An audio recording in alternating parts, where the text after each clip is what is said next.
The night air was thick with a mist that clung to the ground like a living thing, swallowing the narrow road as it wound through the dark heart of the forest. Jack's old Chevy creaked and groaned as it navigated the twists and turns, its headlights barely penetrating the fog. The dashboard clock glowed an eerie green, marking the passage of time with an almost mocking slowness. I glanced over at Jack. His face was illuminated by the dashboard lights, the shadows making his features appear more gaunt and tired than they had a few hours earlier. His eyes, which had once sparkled with excitement about this impromptu road trip, were now heavy with fatigue. The coffee we had chugged at the last gas station was proving insufficient, and the miles stretched endlessly ahead of us. We had started our journey with such enthusiasm, driven by a sense of adventure and a desire to escape the humdrum of our daily lives. It was supposed to be a weekend getaway, just the two of us exploring the back roads and small towns that dotted the countryside. We hadn't anticipated the challenges that came with night driving, especially on roads as treacherous as these. As the road grew darker and the fog thicker, my unease began to mount. Every shadow seemed to harbor something sinister, and the trees loomed like silent sentinels, watching our progress with a disapproving air. I glanced at Jack again, noticing the way his grip on the steering wheel had slackened, his eyelids drooping dangerously low. "Jack, are you okay?" I asked, my voice cutting through the silence like a knife. He jolted upright, shaking his head as if to ward off the drowsiness that was clearly overtaking him. "I'm fine," he muttered, though the strain in his voice was evident. He turned up the radio, the tinny sound of classic rock doing little to alleviate the tension that had settled over us. But as we rounded a particularly sharp bend, Jack's head jerked violently, and his eyes widened in sudden terror. The car swerved, tires screeching against the asphalt as we broke through the guardrail and plunged down a steep embankment.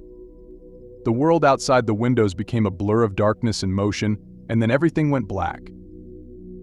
When I came to, the world was silent. I was hanging upside down, still strapped into my seat. The pain in my head was a dull, throbbing ache, and I could feel the warm trickle of blood down my forehead. With a groan, I unbuckled my seatbelt and fell to the roof of the overturned car. The cold night air rushed in through the shattered windows, carrying with it the scent of pine and earth. I crawled out of the wreckage, my limbs trembling with shock and adrenaline. The car had come to rest between two large trees, their ancient trunks standing as silent witnesses to our crash. I turned back to the car, my heart hammering in my chest as I called out for Jack. There was no response. I scrambled back to the driver's side, my hands shaking as I fumbled with his seatbelt. He was unconscious, a deep gash on his forehead bleeding profusely. Panic surged through me as I dragged him out of the car, laying him gently on the cold, damp ground. His pulse was weak but steady, and I breathed a sigh of relief. We were miles from civilization, stranded in the middle of a dark, forbidding forest. The chill of the night seeped into my bones, and the eerie silence was broken only by the occasional rustle of leaves or the distant cry of an unseen animal. I knew I had to find help, but the thought of leaving Jack alone in this desolate place filled me with dread. I took a deep breath, trying to steady my nerves. I had to be strong, for both our sakes. I wrapped Jack in the only blanket I could find in the car and set off into the forest, my path illuminated only by the faint glow of my phone's flashlight. The trees closed in around me, their branches intertwining to form a canopy that blocked out the moon and stars. The forest was a labyrinth of shadows and whispers, each step taking me deeper into its dark heart. I stumbled over roots and fallen branches, my ears straining to catch any sound that might indicate the presence of other people. After what felt like an eternity, I saw a dim light flickering through the trees.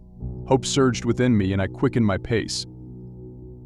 The light came from a small, dilapidated cabin. Its windows were dark, but a lantern hung by the door, swaying gently in the night breeze. I knocked on the door, my heart pounding in my chest. There was no answer. Desperation drove me to push the door open. Inside, the cabin was sparsely furnished, with a few dusty pieces of furniture and a stone fireplace. On the mantel, a collection of old photographs stood in tarnished frames, their subjects staring out with solemn expressions. I called out, my voice echoing in the empty space, but there was no response. I found a tattered blanket and some basic medical supplies. Gathering what I could, I made my way back to Jack, my mind racing with thoughts of how to get us out of this nightmare. As I reached Jack, I noticed something strange. The forest, which had been eerily silent before, now seemed alive with whispers. Shadows moved at the edge of my vision, and the air grew colder. I wrapped Jack in the blanket and did my best to tend to his wounds, but a growing sense of dread gnawed at me. It was then that I noticed the footprints. They were large and deep, leading away from the car and into the forest. My blood ran cold as I realized that we were not alone. Someone or something had been watching us. I sat by Jack, my mind racing with fear and uncertainty. The night seemed to stretch on forever, each minute a battle against the oppressive darkness that surrounded us. I could feel the presence of something malevolent, lurking just beyond the reach of the light.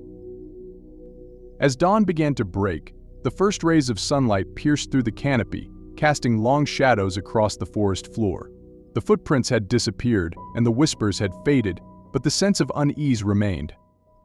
I knew we had to leave this place, and quickly. With great effort, I managed to rouse Jack. He was groggy and disoriented, but conscious. I helped him to his feet, and we began to make our way back to the road. Every step was a struggle, but the thought of leaving the forest behind gave us the strength to keep moving. When we finally emerged from the trees, the sight of the road was a welcome relief.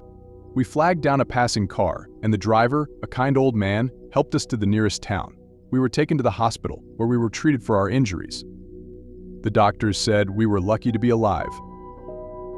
As we recovered, Jack and I talked about the accident and the strange events that followed.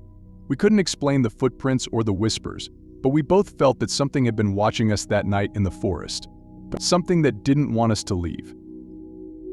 We eventually went back to our normal lives, but the memory of that night stayed with us. The forest had left its mark on us, a lingering sense of unease that would never fully fade. We had survived, but we knew we had come close to something far more dangerous than a simple car accident. In the years that followed, I often found myself thinking about that cabin in the woods, wondering who had lived there and what had happened to them. The photographs on the mantel haunted my dreams, their solemn faces a reminder of the darkness that lurks just beyond the edge of the light.